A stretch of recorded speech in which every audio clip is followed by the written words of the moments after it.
Hello, আসসালামু আলাইকুম। আজকে আবারও চলে যাচ্ছে মার্কেটে, কারণ আমার কিছু কেনাকাটা করার ছিল।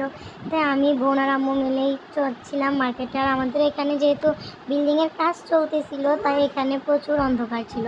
তারপরে এই যে বাসা থেকে বের হয়ে গেট দিয়ে বের হচ্ছে আমি, আম্মু, বোন, আমরা তিনজন মিলেই একসাথে যাচ্ছি।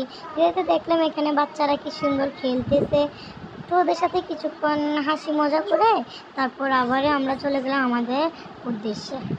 তারপর এই যে দেখতে পাচ্ছেন, এখানে আমরা প্রকৃতির বাতাস খেতে খেতে প্রকৃতি দেখতে দেখতে চলেছি। আমি যখনই মার্কেটে যাই তখনই আমি এই জায়গাটা দিয়েই যাই, কারণ এই জায়গাটা আমার আসলেই অনেক ভালো লাগে। গাছগাছালি, আহা কি সুন্দর দৃশ্য। তারপরে এই যে আমরা মার্কেটে চলে আসলাম, রিক্সা থেকে নেমেই ঢুকে পড়লাম মার্কেটে। এখানে এসেছিলাম মূলত আমার কিছু কেকের অর্ডার ছিল, ওগুলোর জন্য জিনিস নিতে। এই কেকের জিনিসগুলো নেওয়ার পর একটু মার্কেটে আসছিলাম, কারণ আমার কিছু ব্যাগ আর কিছু কসমেটিক্স লাগবে। তো এখানে এসে নিয়ে নিচ্ছিলাম, কিছু টুথ ব্যাগ দেখছিলাম। কিন্তু এখানের ব্যাগের ডিজাইনগুলো কেন জানি আমার পছন্দ হলো না। যেই একটা পছন্দ হয়েছে, তাও ওনারা যে দাম বলতেছে, ভাই এগুলো আমার একটাও পছন্দ হলো না। তারপর আরেকটা দোকানে আসলাম, এখানেও দেখলাম, এখানে আমি তো ব্ল্যাক কালার টুথ ব্যাগই পাচ্ছি না। তাও নেভি ব্লু কালার একটা ট্রায়াল দিয়ে দেখলাম যে না, আমার পছন্দ হচ্ছে না। আমি একটু চাচ্ছিলাম স্টুডেন্ট টাইপের ইমোজিওয়ালা আর কি।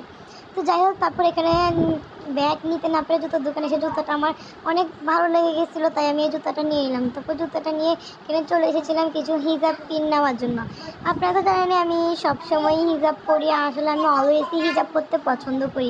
আমি হিজাব ছাড়া বের হই না, তাই আমার প্রচুর পরিমাণে হিজাব পিন প্রয়োজন হয়। এগুলো আমি যতই কিনি ততই হারা যায়। আমার মনে হয় আমি যদি 1000টা কিলো রাখি না, একদিনের মধ্যেই সব হারিয়ে যাবে।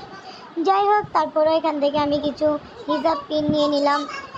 তারপর এখানে টাকাটা দিয়ে তারপর হচ্ছে আমরা চলে যাচ্ছিলাম আবার ব্যাগ দেখার জন্য। তারপর এখানে এসে অবশেষে এক ব্যাগ পেলাম। টুথ ব্যাগ একটা পাইছি, মানে দুইটাই কালার ছিল, ব্ল্যাক কালার। তার মধ্যে যেরকম স্টুডেন্টের মধ্যে আমি চাচ্ছিলাম, যাতে যাতে স্টুডেন্ট টাইপের বোঝা যায়, ওরকমই আমি একটা পেয়ে গেলাম। তারপর ওগুলো নিয়ে আমার চলে গেলাম। এখানে একটা মামা আছে, যার ফুচকা মাখাগুলো আমার অনেক ভালো লাগে।